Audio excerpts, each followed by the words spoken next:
Hi, welcome to Paiges. Today we're going to talk about Welcome to Night Vale, the novel. So my friend Kelsey introduced me to the podcast of Welcome to Night Vale, and it's so creepy and creative and whimsical, and I just fell in love pretty much instantly.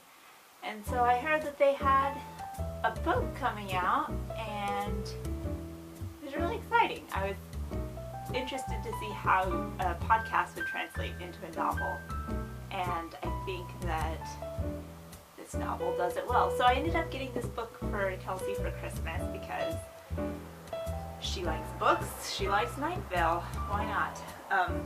But before I gave it to her, I decided to read it, which, I don't know, is that not a thing you're supposed to do? Oops. So, Welcome to Night Vale, the novel, is really good. It was as whimsical and creative and well written and atmospheric as the podcast. Like, as I was reading, I could really kind of hear Cecil's voice and just kind of the voice of Night Vale in a lot of ways just really comes through very well in this. I think my favorite scene in here would have to be the library scene. I'm not going to give any spoilers, but that is the climax of the book, is they have to go to the library. The Night Vale Public Library, which if you've heard the podcast or read anything in the book, you know it's a dangerous place. And I love the concept that libraries are dangerous places.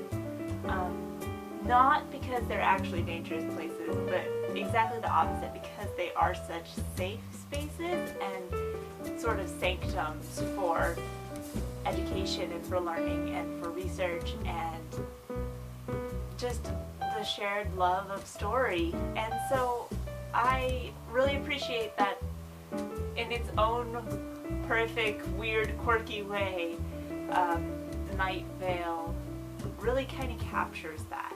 See, Night Vale is all in the details, and so all of the details in this book were totally like spot on to make this a continuation of the Night Vale podcast.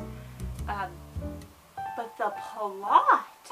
Okay, so in the podcast you have some ongoing plots, but you don't really get a ton of continuation, or it takes sometimes years for plots to really develop and unfold. And so this is kind of cool because it takes a lot of those details and those plots that you kind of have, I don't know, maybe 2 minutes of listening time about, and then it just made it into a whole novel for us so that we get all of the details and all of those plot points for the history of Night Vale, if history is even a thing that can happen in Night Vale.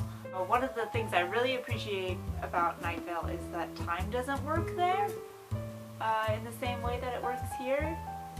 And this might just be massive spoilers. And I love the way the time works in Night Vale because that's kind of how I experience time a little bit. Not really, I mean, linearly everything goes from A to B to C, but like, I don't know, there's something about infinity in each of us, I think, and Night Vale recognizes that and decides to just expand on it to the fullest extent. So that's cool. Okay. There were a couple times when I was reading this book that I got genuinely creeped out. Not because the content's creepy beyond what's normally creepy at Night Vale, which isn't that creepy, but because it's so atmospheric. I would be reading it and then somebody would knock on the door or something and I would jump and freak out for a moment and then realize, oh, it's okay, I'm not in Night Vale, I'm in my room and safe. Or another time, so the spine of this book creaks. Can you hear it? Which I thought, oh no, I'm ruining the binding before I give it to my friend. But turns out, it definitely talked about the creaking spine of this very book in the book, which is another thing about Night Vale that I love, that it just totally breaks that fourth wall. So that was kind of a weird moment where I was just like, okay guys, thanks for just blending our realities here. Love it. But overall, this book is really wonderful. I would highly recommend it to anybody who loves Night Vale but probably wouldn't recommend it to anybody who doesn't even know what Night Vale is. I would maybe suggest you go listen to a couple podcasts first. But you don't have to. I mean, this book stands alone as it is, but there's something really cool about expanding on what you already know about in the podcast. I haven't even listened to all the podcasts, so that's going to be my next project, is finishing up to the point where they're continuing on. And so I think I have about halfway.